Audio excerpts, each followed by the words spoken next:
Let me say at the outset that the Republican caucus is having a leadership election as we meet here today, and will be unable, for the most part, to join us. They've given me permission to proceed. We always try to wait until there's bipartisan presence, but today it will be extremely difficult, and we certainly want to be cooperative with their own undertaking. I'll make an opening statement, introduce the witnesses, and have them each make an opening statement, and then proceed to questions. This is our 14th gun violence prevention hearing in the last 4 years. Why? Because every Monday morning, I wake up to the news of how many people have been shot and killed over the weekend, not just in Chicago, but around the United States.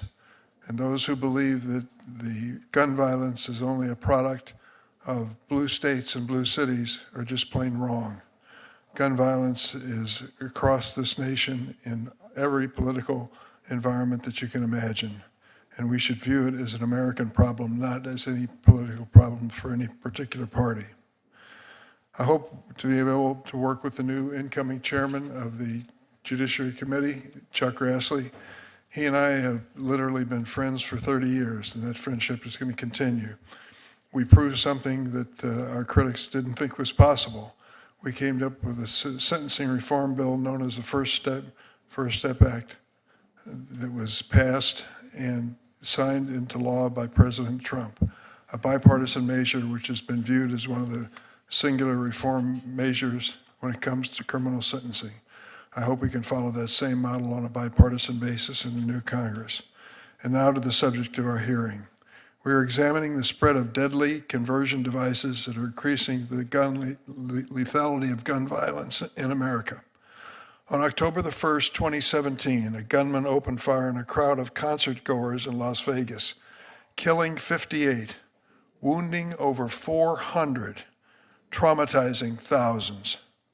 The extent of the carnage was made possible by a conversion device known as a bump stock. In the aftermath, Republicans and Democrats agreed that we needed to act swiftly to restrict access to bump stocks.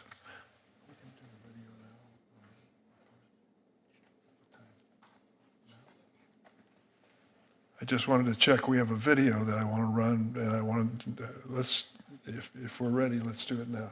Okay.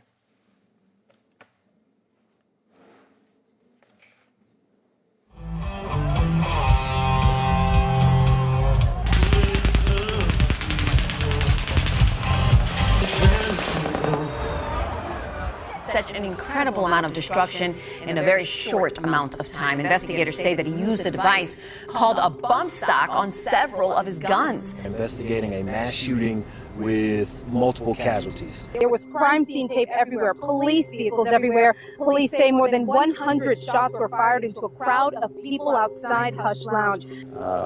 Approximately 21 people were shot. 4 of those are deceased.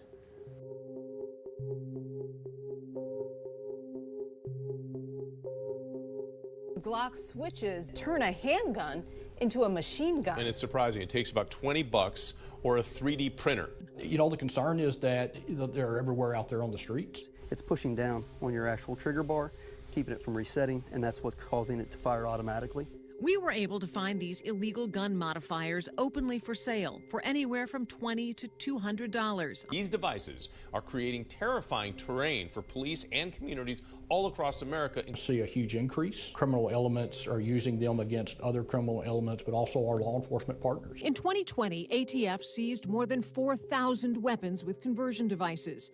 In just 1 year, that number increased by nearly 50% to almost 6,000. These modified weapons have killed and injured dozens of people at a time in mere seconds.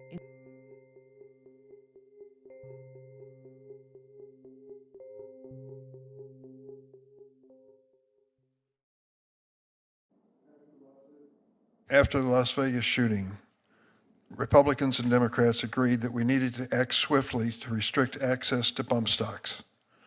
Then President Donald Trump directed the Department of Justice to issue a rule banning bump stocks.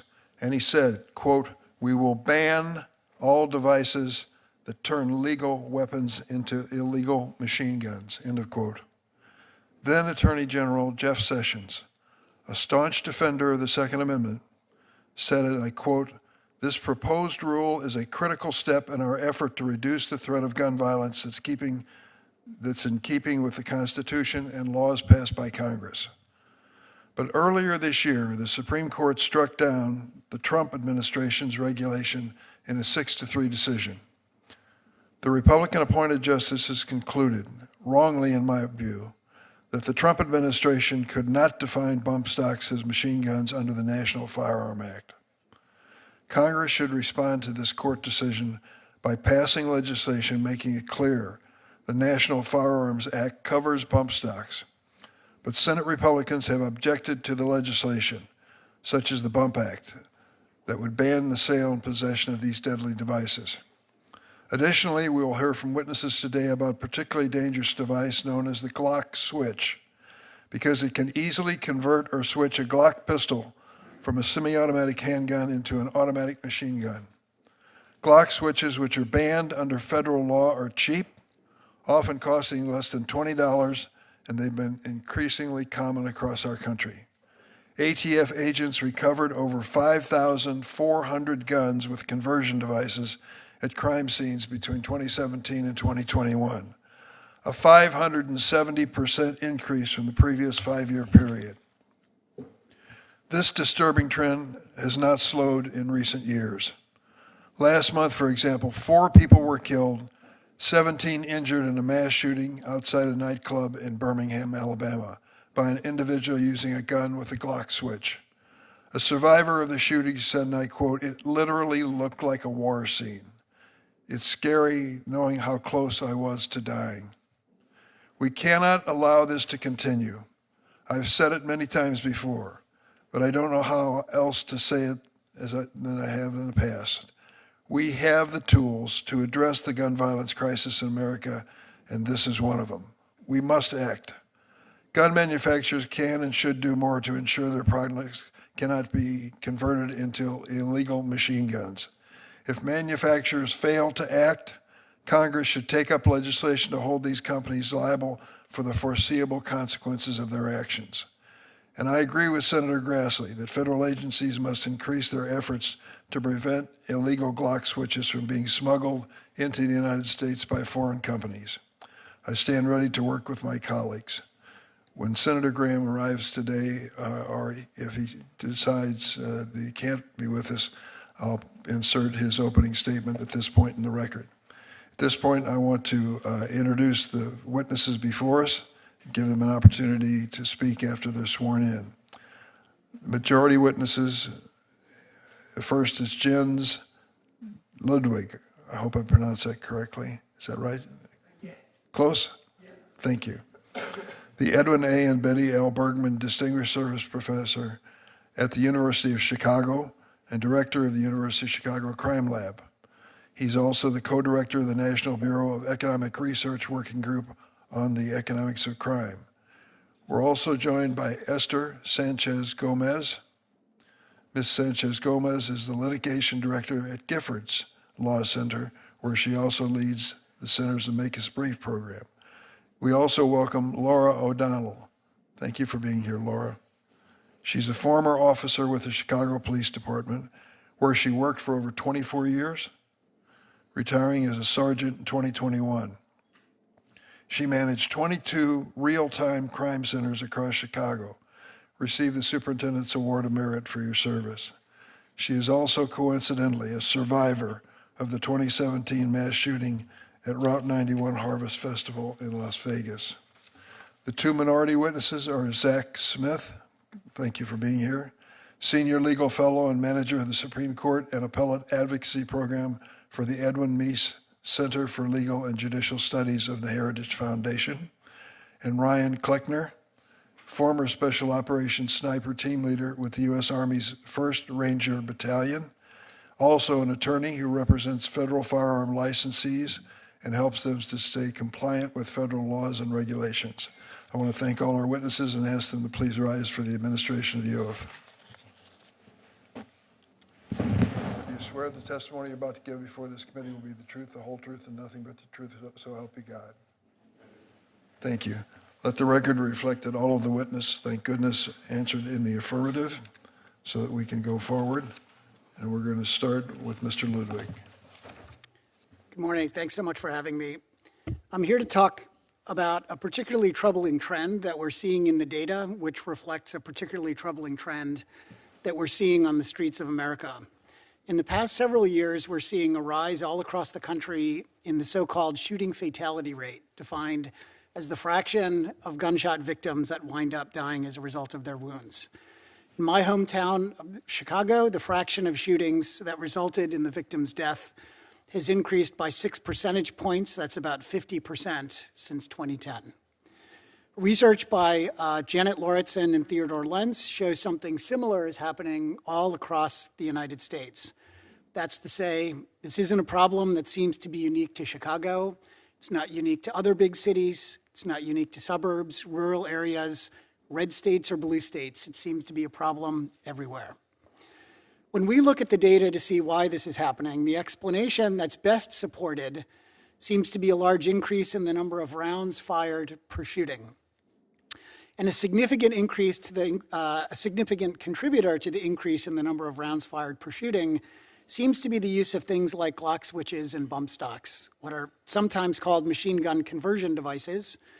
As was mentioned in the opening statement, these devices modify semi-automatic firearms so they fire automatically, functionally equivalent to a machine gun. A switch does so for a handgun, a bump stock for a rifle. In Chicago, the number of firearms recovered that have been modified by these devices to fire automatically has increased. It was just 9 in 2010. So it was 9 in 2010, and in 2023, that number had increased to fully 465. In fact, just that last week, only a few miles from my house on the south side of Chicago, a Chicago police officer named Enrique Martinez was carrying out a traffic stop in the Chatham neighborhood and was shot and killed with a weapon outfitted with one of these switches. This proliferation of machine gun conversion devices, together with the growing use of high-capacity magazines, have contributed to this large increase in rounds fired and shooting fatality rates. Now, I know that a shooting fatality rate is a very abstract way to think about the real-world impact of the problem. So I want to offer a different way to think about the public safety implications of this that might be more concrete. In the city of Chicago, where I live, we've averaged something like 2,000 to 3,000 shootings per year since I've lived there in 2007. A 6 percentage point increase in the shooting fatality rate since 2010 means that there are 184 more murders that happened in 2023 in Chicago than would have happened if the shooting fatality rate had been the same. 184 murders in Chicago is about 1/3 of all the murders that happened in my hometown.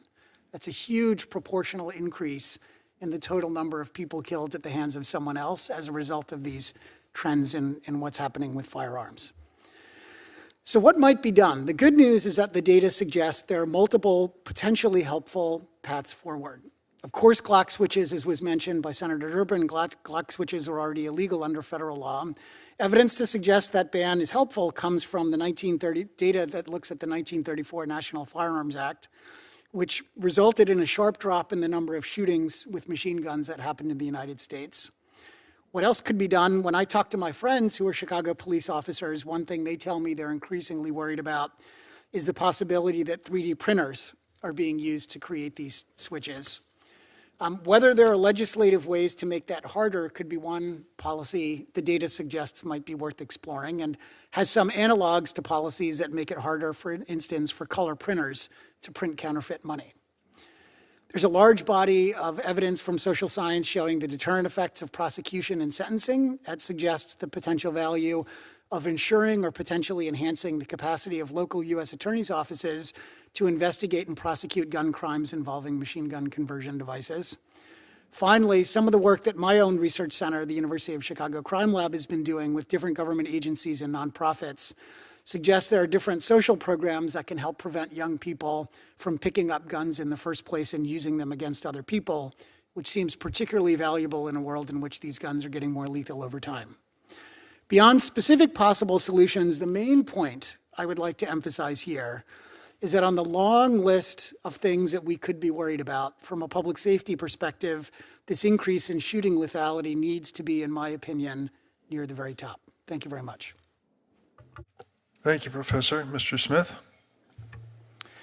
Thank you, Chairman Durman, Ranking Member Graham, and distinguished members of the committee. I appreciate the opportunity to appear before you today. My name is Zack Smith, and I currently serve as a senior legal fellow in the Meese Center for Legal and Judicial Studies at the Heritage Foundation. Before joining Heritage, I served for several years as an assistant United States attorney, worked in private practice, and clerked for the Honorable Emmett R. Cox on the U.S. Court of Appeals for the 11th Circuit. Fundamentally, today's hearing is focused on the wrong solution aimed at the wrong problem. Contrary to the title of today's hearing, there is not a gun violence epidemic in our country, but there is a violent crime epidemic. And unfortunately, too many elected leaders are refusing to take the simple yet necessary steps needed to combat this crime epidemic, namely funding the police and prosecuting criminals. But why are elected leaders reluctant to take these common sense steps? Unfortunately, too many have bought into the twin myths that our criminal justice system is systemically racist, which it's not, and that we have a mass incarceration problem or that we lock up too many people in our country. We don't. But many have called for policy choices to be made based on these faulty assumptions. For example, the Brennan Center for Justice has called for the prison population to be reduced by 39%. The ACLU has called for a 50% reduction, and one academic has even proposed policies that would result in an 85% drop in the number of people behind bars. These proposals are astounding because most people behind bars today are serving time in prison for committing violent crimes.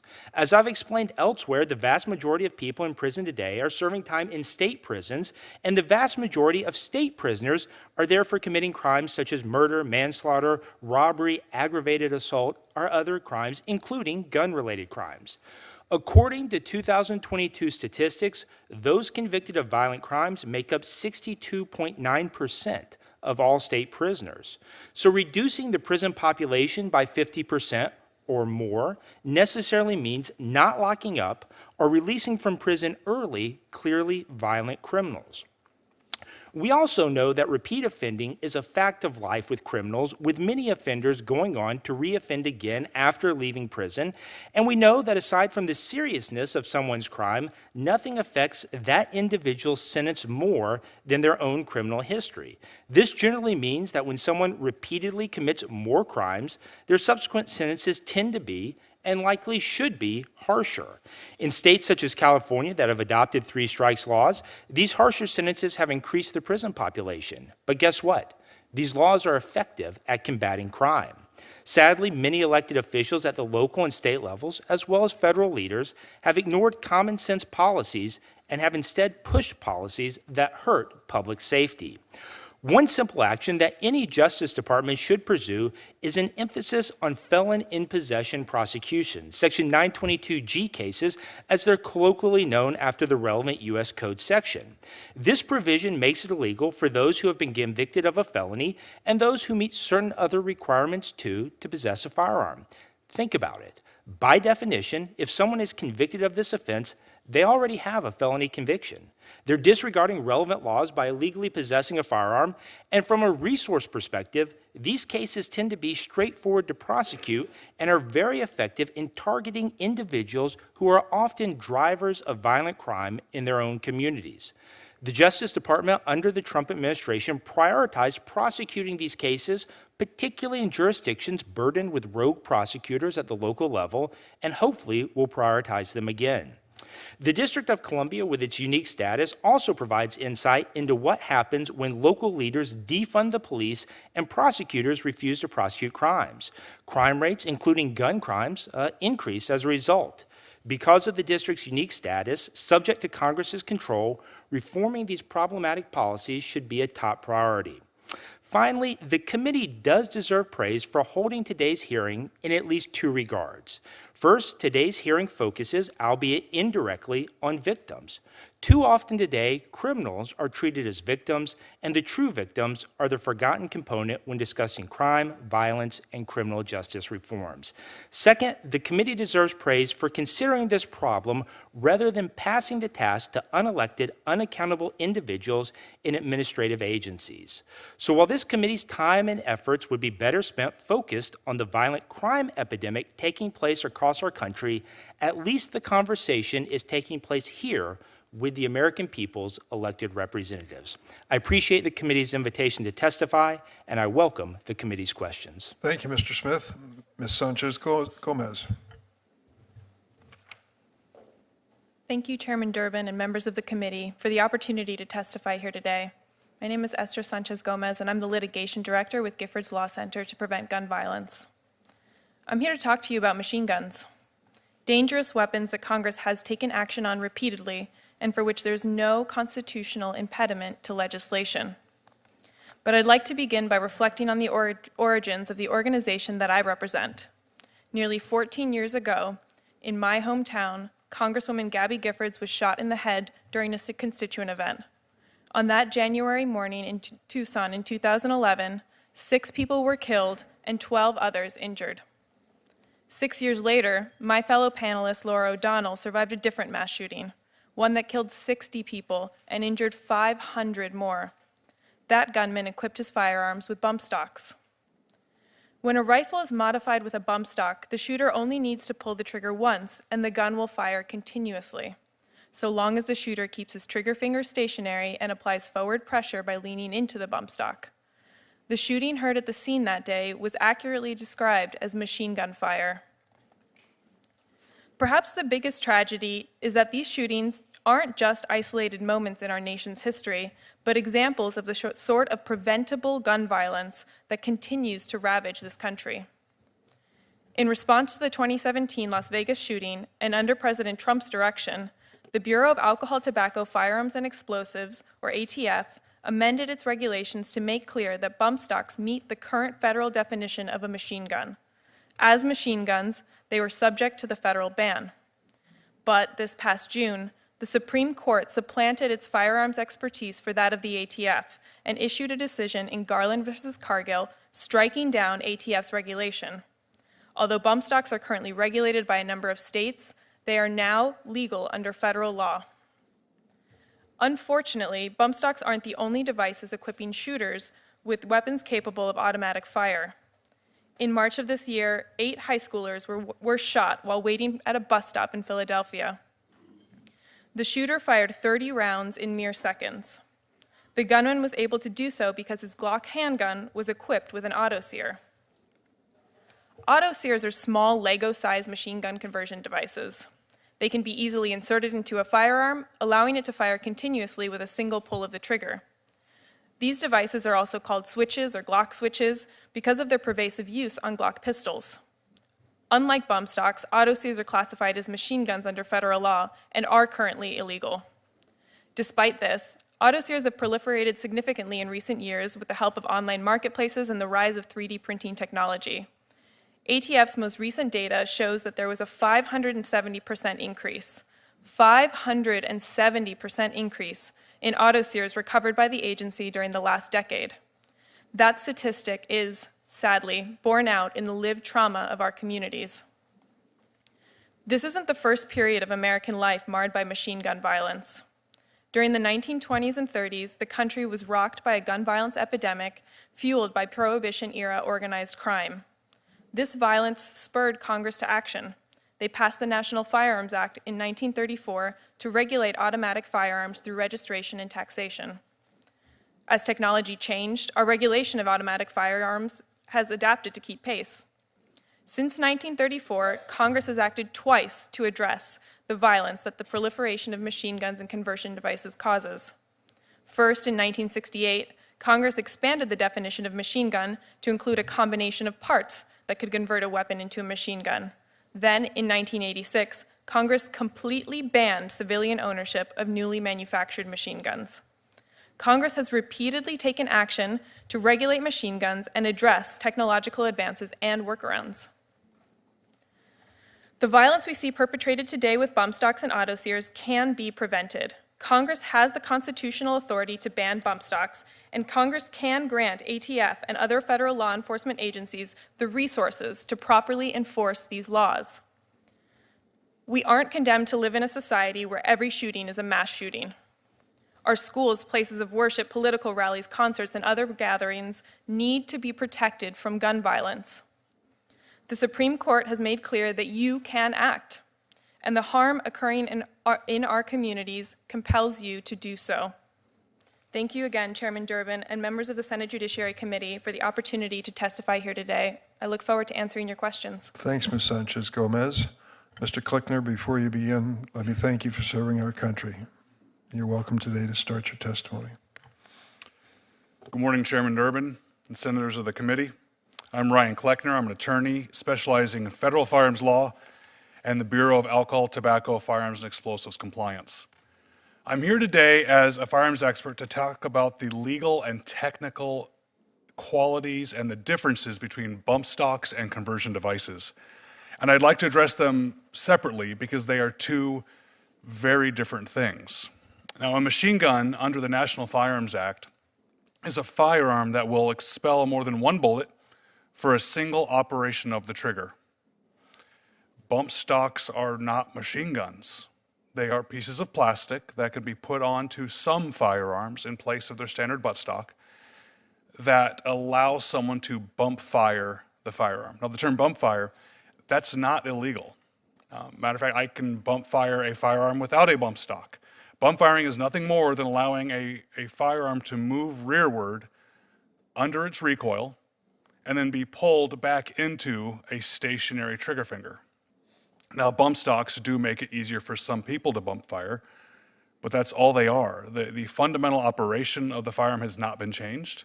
The trigger still needs to be manipulated every single time a bullet comes out of the firearm, just like it was designed and intended. Now, putting this into perspective of how big of a problem bump stocks by themselves are, the FBI's most recent crime stats from last year say that all rifles were used in about 15,000 incidences of violent crime. Includes all categories of violent crime by the FBI. Blunt objects, such as hammers, were used 78,000 times. More than 5 times more than all rifles, not just rifles which could have a bump stock, or even the smaller category of rifles that actually did have a bump stock on them.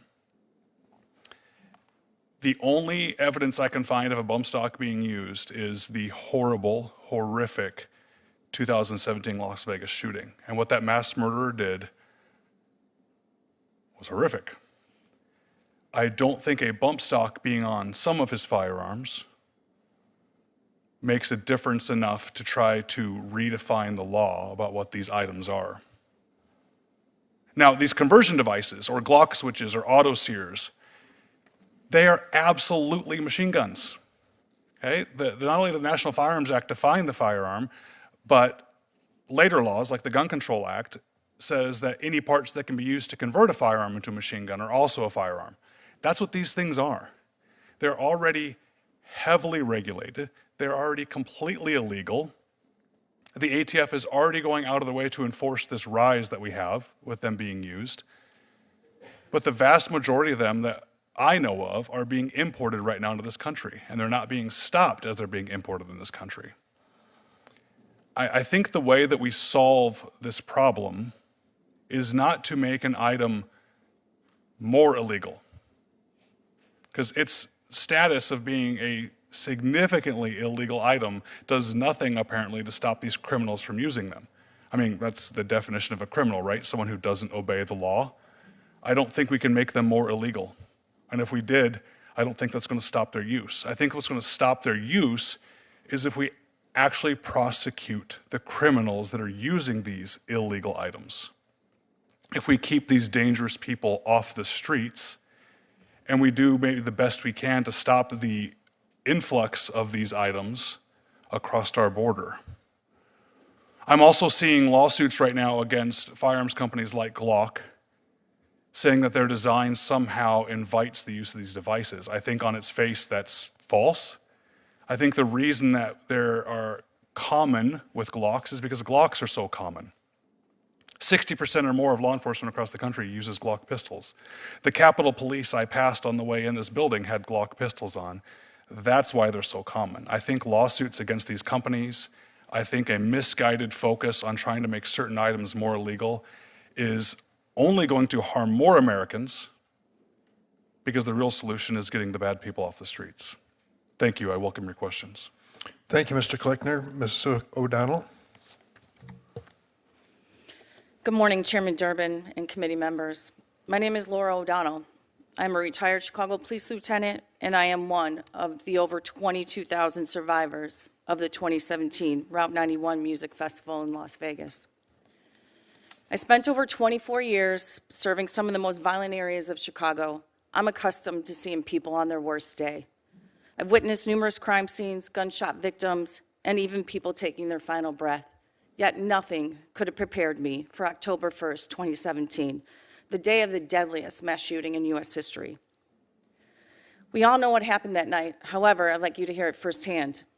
My husband, best friend, coworker, and I, all Chicago police officers, along with my sister-in-law, who's a nurse, traveled to Las Vegas to attend a 3-day country concert. On the last night, at 10:05 p.m., the unimaginable and indescribable chaos began. We heard a pop, pop, pop, at first thinking it was fireworks, but then a few seconds later, we heard it again, and we knew it was gunfire. My husband pushed us all to the ground, and he laid his body over ours. As you can hear the bullets hitting the ground, and screams surrounded us. When the shooting momentarily paused, we tried to escape, but encountered a bottleneck of people. As more gunfire erupted, we were separated from my friends. We dropped to the ground, but realized the risk of getting trampled. With the gates being locked, people started climbing 8-foot fences, desperate to escape. As police officers, we're trained to seek cover when under gunfire, but the only protection was these metal bleachers. Bullets struck them, echoing with a ping, ping sound, while the smell of burning food filled the air as rounds hit the metal grills in the concession stands. Through a slot of the bleachers, I watched my husband move cautiously through the venue, urging people to drop everything and go, while checking on those lying on the ground amid hundreds of bullets. I feared he might get hit and die right in front of me. When you're in a fight or flight response, your body shuts down everything that's not essential. Things seem to move in slow motion, and it's difficult to process anything. However, I remember thinking, how can this still be going on? How can someone still be firing rounds? I also remember trying to think of the last things I said to my 3 children, my twin, and my younger sister. I had thought I might die, and I had hoped that I told them I loved them. When the shooting finally stopped, I have no memory of the minutes that followed as we passed the medical tent. I sometimes wonder how chaotic and horrific it must have been that my mind blocks it, yet other memories are still so vivid to this day. In the aftermath of the shooting, I was in a daze. My mind was moving slow, yet I was hypervigilant. I had trouble sleeping, and I struggled to cope with flashbacks. I had survivor's guilt. I often wondered, why am I still here? Why not me? Panic attacks struck me in places like the grocery store, and I would leave without buying anything. Leaving home alone felt unsafe, especially in crowds.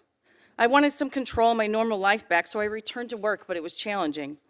At the time, I was a coordinator of the first SDSC, basically a real-time crime center, in one of the most violent areas of Chicago, Inglewood. One of my duties was to listen to audio of gunfire captured by ShotSpotter. As you can probably imagine, it was distressing for me, and I needed to take more time off of work. I sought help through my employee assistance program and returned to work, but triggers of the shooting would lead to heightened anxiety during scenario-based training and firearm qualifications. It was difficult to be in charge of officers during major events with large crowds and fireworks. I knew I needed more help. I began cognitive behavioral therapy with a trauma therapist who worked with law enforcement. I joined a weekly support group through the Vegas Strong Resiliency Center. I also attended an intensive inpatient therapy program at Onsite called Triumph Over Tragedy for mass shooting survivors. There, I learned coping skills that I still rely on today.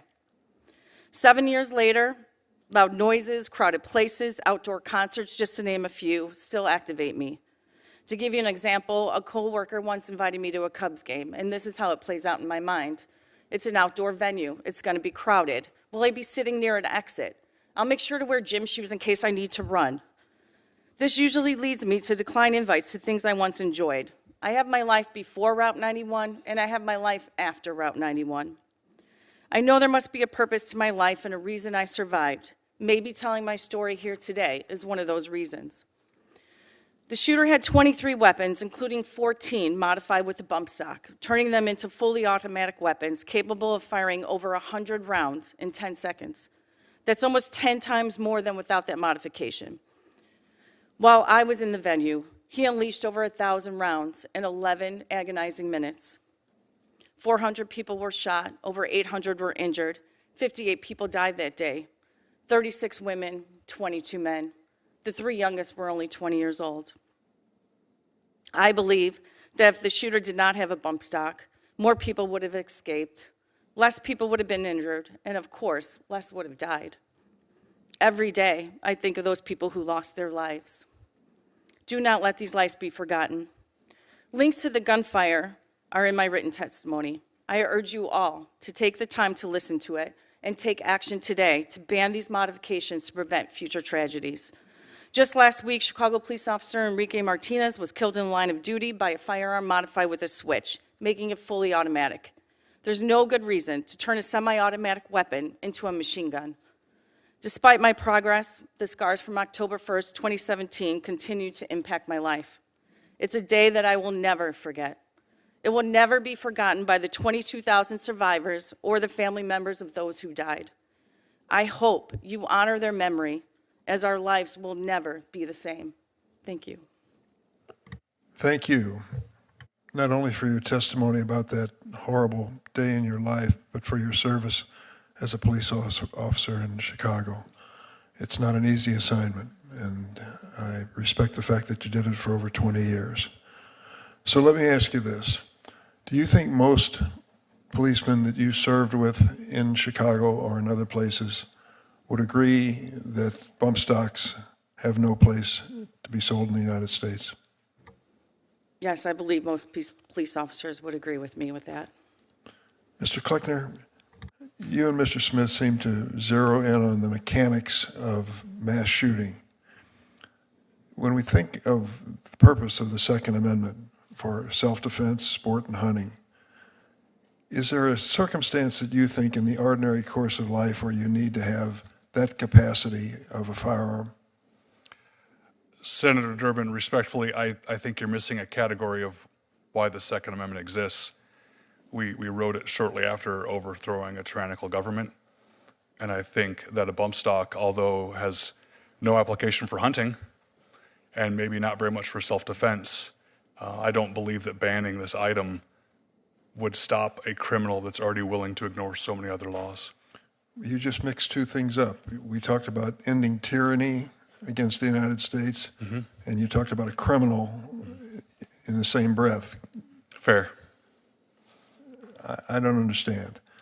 What I'm saying, sir, is, Senator, is that banning an item or making it illegal is not going to prevent a criminal from using it. It's already illegal for that shooter to be a mass murderer.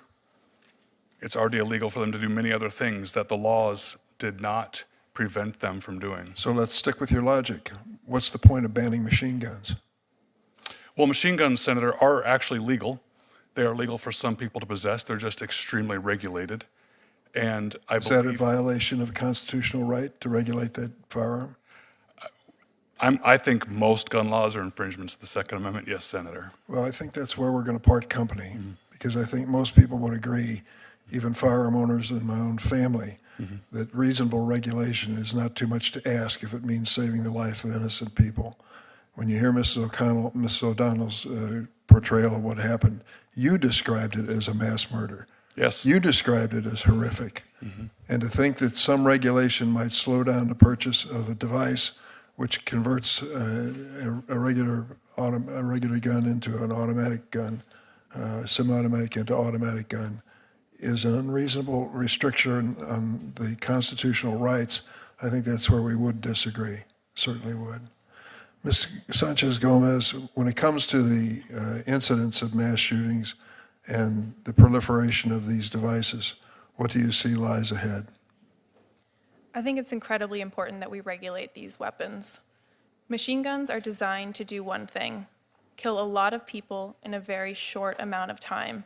We have been regulating machine guns in this country since the beginning of the 20th century.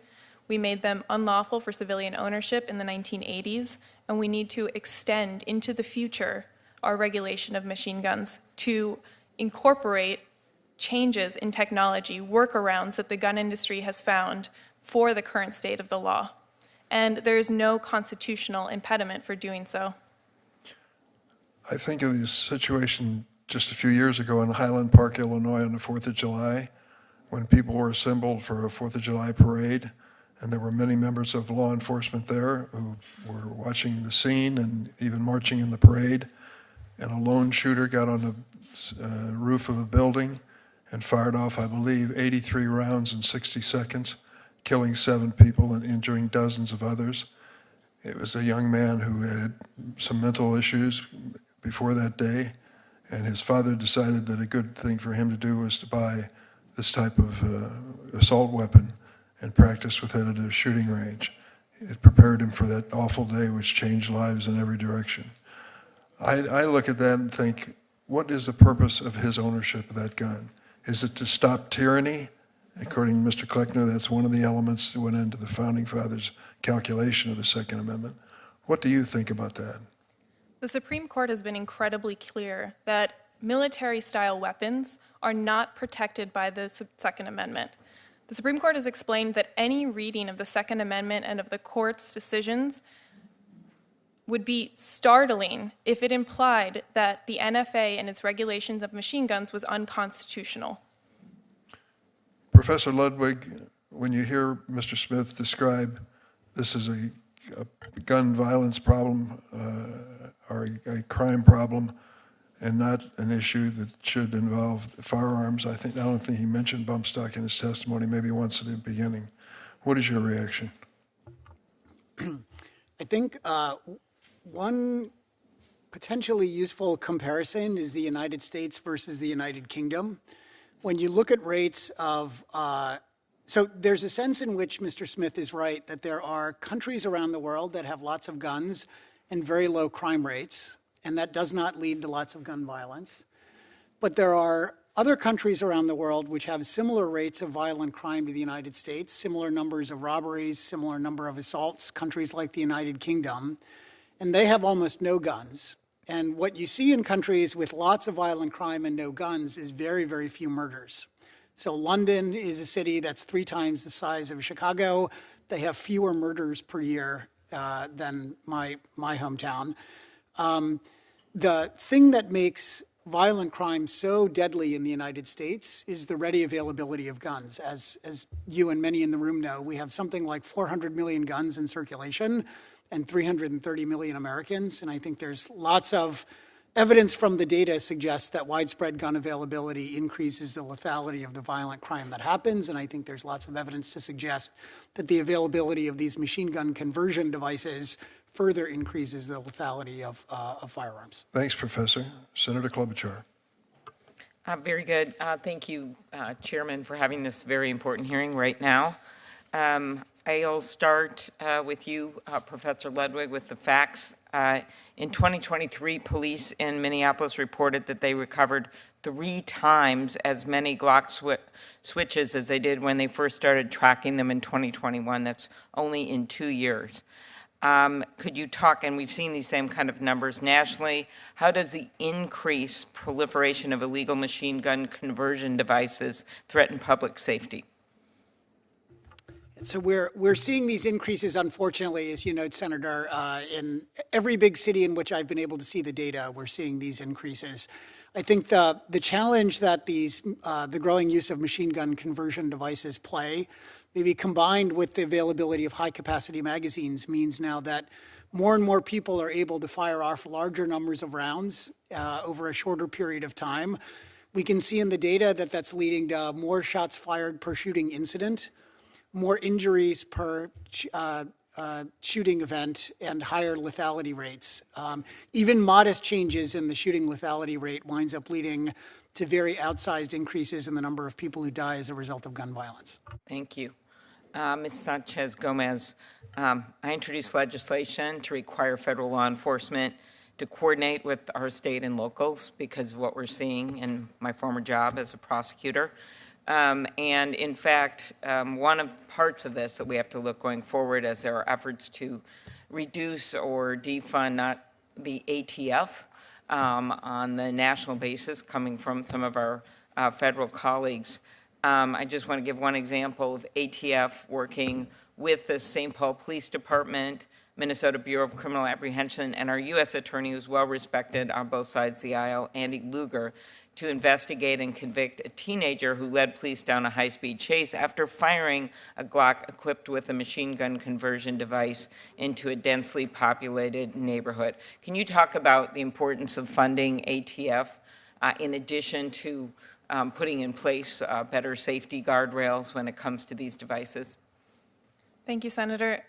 I think that that's exactly right. We need to be giving law enforcement the resources that they're asking for. We've been hearing from attorneys general across the country and from ATF and from local law enforcement that they need more education and more resources to understand the scope of the problem and to address it at the source, which is, one, importantly, preventing these items from being trafficked into the country and preventing them from ending up in the hands of people who would use them to do harm. Harm like the harm that occurred in Detroit, Michigan, when 2 people were killed and 19 others injured at a neighborhood block party. It's important that we give law enforcement the tools that they're asking for. These are already illegal, as has been mentioned a number of times, and preventing them from ending up in our communities is the most important first step in combating the problem. Thank you. Ms. O'Donnell, thank you for your work and your searing testimony. I believe we need to do more to protect our law enforcement officers and support them. That's why I lead the Cops Reauthorization Bill and have done a lot of work in this area. Could you talk about the challenges that law enforcement face when responding to gun violence incidences that involve handguns that are illegally modified into automatic? Thank you for the question. What I could say is I think just the last few officers from Chicago who died in the line of duty were all from switches. So you don't have time to react. They're just firing too fast. We don't have the same weapons firing back. So it is a big problem. It's definitely multiplied in the last few years, as Professor Ludwig said. And it's becoming a bigger and bigger problem. Okay. Thank you very much. Thank you. Senator Hirono. Thank you, Mr. Chairman. As I sit here, I remember one of our earlier hearings on firearms legislation, and both the minority witnesses, as well, in fact, the entire panel consisting of majority minority witnesses, said they agree that this nation is awash in guns. And Mr. Ludwig, you mentioned that we have over 400 million guns and 330 million Americans. So we are awash in guns. I mean, is there anybody on this panel who does not think that we are awash in guns in this country? Raise your hand if you think otherwise.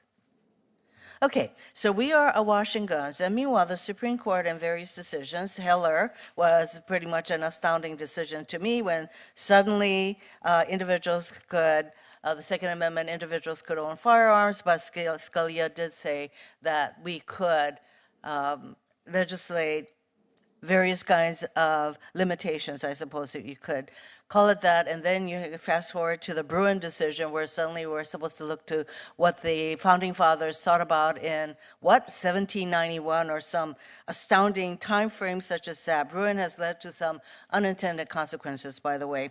So here we sit, debating about whether or not we should put some limits on these kinds of enhanced weapons. My staff person just showed me a video of how fast these enhanced weapons shoot, and I can understand why. In the Las Vegas situation, so many people were killed. Astounding, horrifying. And just listening to the firepower of these weapons, one questions whether or not these should be illegal at all, and we should not be sitting here talking about whether ATF can regulate these firearms or whether it is somehow left to Congress. Hey, good luck with that. So I hardly know where to start. But maybe, it does occur to me that there are very few instances where Congress has rendered companies to be immune. So gun manufacturers are immune from the consequences of people using their products. So, Mr. Ludwig, is there a possibility that gun manufacturers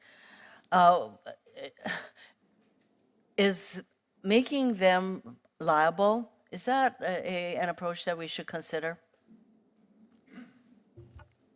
I'm not a lawyer, so I wouldn't want to. Thank you for the question, Senator. I'm not a lawyer, so I wouldn't want to speak to the legality of that. I think what I would, as an economist and a social scientist, I would talk about the larger data and evidence about the effects of product regulation. And I think we have lots of examples from other products like motor vehicles where changing product designs have led to massive improvements in safety, whether that's through litigation approaches or regulation approaches. We can see that when products become safer, products that are prone to misuse, that can wind up leading to lives. Do we not have any lawyers on the panel? Okay, so Ms. Sanchez-Gomez? Yeah, absolutely. You're a lawyer. Yes. Yes. What about holding manufacturers liable? I think it's a really, really important point. I think regulating the gun industry in the way that we regulate other industries using litigation, which changes incentives for them to act in ways that are responsible, to act in ways that prevent the foreseeable harmful consequences of their actions, is an incredibly important tool of our civil legal system. Could states hold gun manufacturers liable? Or is this an area that only the federal government can act? Well, the federal government Congress passed a law that gives the gun industry broad immunity. It's not absolute immunity, but it is very broad and unprecedented for this industry. And so the federal government is the one that needs to act if we want to repeal that immunity. Well, but the question is, can states act? Can states enact legislation that holds gun manufacturers liable? Yeah, absolutely. And states are passing laws. Okay, I think that's one of the ways that we can proceed. So the fact of the matter is, as I watch what the Supreme Court is doing, and I have described, by the way, this Supreme Court majority as an out-of-control Supreme Court, because I have a growing list of precedents that this Supreme Court is tossing out in so many areas of the law, and they're not done yet. So I just want to say to this committee and my wonderful members of the Judiciary Committee that I think we need to pay attention to Supreme Court reform, starting with that they don't even have any ethics provisions that apply to them. Thank you, Mr. Chairman. That's an issue we've talked about a lot, and I hope we'll continue to. Ms. Sanchez-Gomez, how is it that a person can buy a 3D printer with instructions from the internet to create a Glock switch for a ghost gun? What is that all about? Glock switches are incredibly small devices. They're Lego-sized devices that are very simplistic, easy to manufacture, and that's also why they're so easy to traffic into this country. They're small, they're difficult to detect, and that's why a bill like Senator Klobuchar's, which would give resources to law enforcement to prevent these from being trafficked into the country, to detect, marketing that is deceptive to consumers, that implies that these are lawful to own. That's why we need to get ahead of this problem, to stop it from getting into our communities in every direction. Why are pistols equipped with another device, which we haven't spoken much about, the stabilizing brace, particularly dangerous to the public? So stabilizing braces are not machine guns. I want to start off by being clear. When we talk about stabilizing braces, we're talking about short-barreled rifles. And short-barreled rifles are more dangerous because they allow a pistol to be shot from the shoulder, which gives it more power and more velocity, and therefore more lethality, but still being concealable in the way that a pistol is because it's smaller. Stabilizing braces were initially designed to allow a shooter to stabilize a handgun on the wrist or forearm. But what started happening was that the gun industry saw a loophole where they began designing stabilizing braces that allowed a shooter to shoot from the shoulder, thereby converting that weapon into a short-barreled rifle, which is regulated under the National Firearms Act, subject to taxation and registration. Mr. Cleckner, what do you think about that? I don't think pistol braces are a problem. I don't think they're being used in crimes. I don't think they're making crimes worse. I think she brings up a great point about the concealability. I think it makes it much harder to conceal a pistol when there's a pistol brace on. It makes it much larger. And if we're going to talk about increased lethality and velocity, a pistol brace does neither of those. In fact, a regular rifle has increased velocity and lethality, and that has a regular butt stuck on it, which is arguably worse than a pistol brace. So pistols with braces have been used in several mass shootings in Dayton, Ohio and Boulder, Colorado, but you don't think that's a problem? I'm not saying it's a problem that they're being used, Senator. I think that, like I said before, I think banning them is not going to stop it any more than the banning mass murder is going to stop it. Ms. Gomez, any reaction to that? When we talk about firearms, we know that access to firearms is a key tool in reducing firearm violence, in reducing gun violence. And I think that regulating access to dangerous weapons like machine guns, like short-barreled rifles, is an important tool that we have to reduce gun violence in this country. I see Senator Blumenthal has returned. He's now recognized. Thank you, Senator Durbin. Thank you for having this hearing. And, I must say, as I talk to law enforcement personnel in Connecticut and around the country, these kinds of conversion devices, call them Glock switches, whatever, are among their biggest worries because they're on the firing line. They're the ones who often are targets, and they're outmatched when their adversaries, criminals, have these kinds of devices that can convert semi-automatics into automatics. And even if you say they should be permitted to some extent, I'm wondering whether gun manufacturers don't have a responsibility to make devices that they sell safer. And I know that Senator Hirono kind of raised PLCA. I have been a longtime advocate of repealing PLCA and enabling litigants who have been harmed the opportunity to take action against gun manufacturers just as they do against manufacturers of cars, toasters, most consumer products, all consumer products, except some that are given a specific exemption. So, Mr. Ludwig, let me ask you, are there ways that private litigants, if given the right to take action, and I was Attorney General of the state of Connecticut for some 20 years, but I used to welcome the people I called private attorneys general, who vindicated the public interest by taking action on their own behalf. Would gun manufacturers have more of an incentive to make their products safer and to avoid the kind of advertising that they do now, often appealing to young men as a matter of their manhood, if there were the right of individuals to take action in our courts? Thank you, Senator, for the question. I'm an economist. I look at data for a living.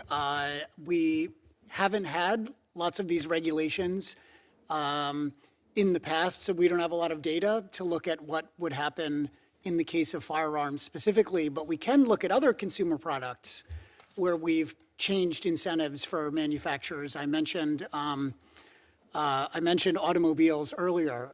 There's a long list of examples of whether it's regulation or whether it's litigation, where we've changed incentives for manufacturers to improve the safety of their products, and we've seen big improvements in product safety in response.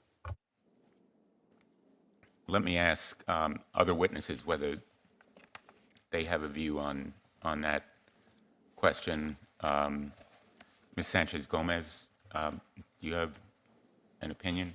Thank you, Senator. As a litigator, I know that litigation is an incredibly powerful tool in creating incentives for any industry, and the gun industry in particular, to change its behavior, to address problems that it knows its products are causing in communities. And I think the repeal of PLACA would be an incredible step in that direction. Ms. O'Donnell?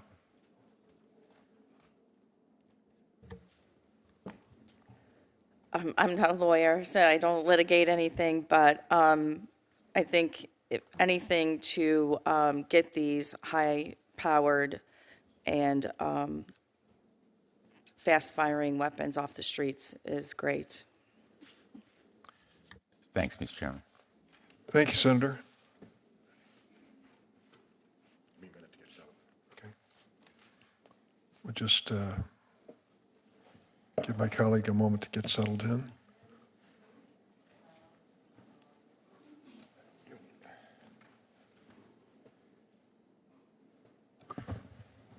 So, welcome. Ms. Sanchez-Gomez, what do you foresee as the legal perils to bump stock bans at the state level? And what legal safeguards do you see, assuming that a state like mine, Rhode Island, has a ban on bump stocks? To what extent do you think that is a safeguard, or is it one that can be overruled by Congress, for instance? I think that there is no constitutional impediment to regulating bump stocks.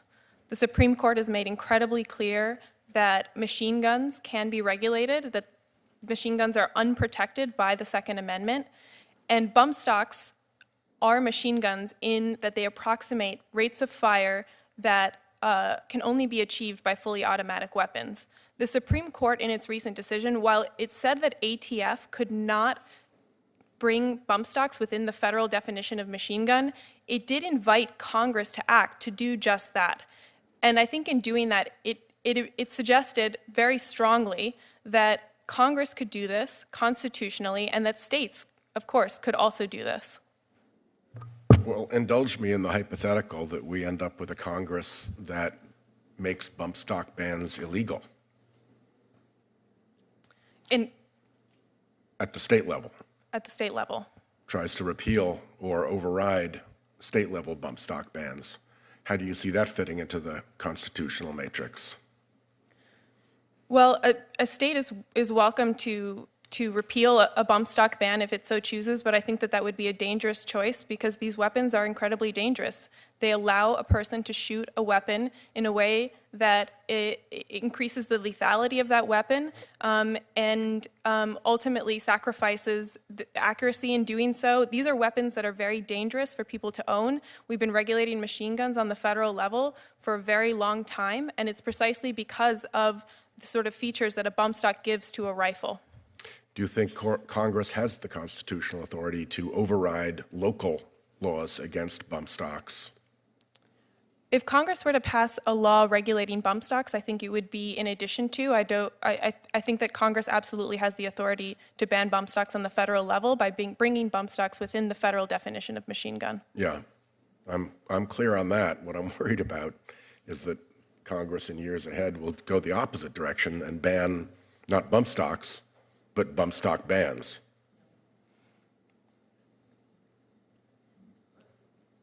That's an interesting question, Senator. I'm not sure that I'm prepared to answer exactly that particular issue of federal law. If you don't mind taking that as a question for the record and responding, I'd be gratified. I'd be very happy to. Thank you. Thanks very much. Thank you, Chairman.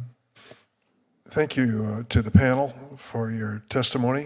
The record will be open for 1 week for submission of materials, and if there are any further questions from the colleagues who were precluded from attending today.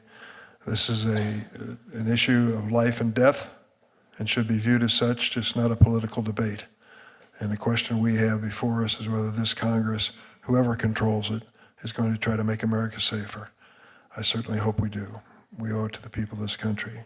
So thank you all for coming today, and with that, the hearing stands adjourned.